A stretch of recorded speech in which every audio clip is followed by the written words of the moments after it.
Ukam Ramazon oyida ro'zalarni tutasizmi? Ha, tutaman, aka. Yaxshi.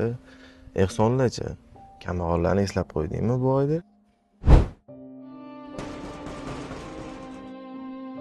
Shu bora oilada uylarini ta'mirlab olishga mashg'ul etib qolar. Yomon pishursan deb pulga ukam. Birovga bir so'm bergin kelmaydi deysani boru.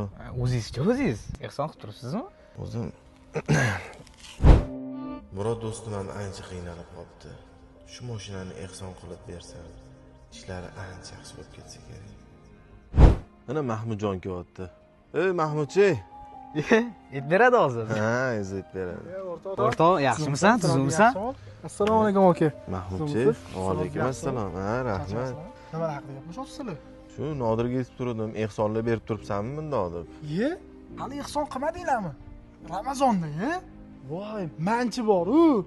Mahalladagi Obid akalarga bir haftalik ro'zg'orini qilib berdim. Mahalladagi bitta bolaga veli olib berdim. Voy. Aptekada bittasini doriga pul yetmayapti-da, men to'lavordim. Uni buni qo'ying, hozir bo'layotgan ish.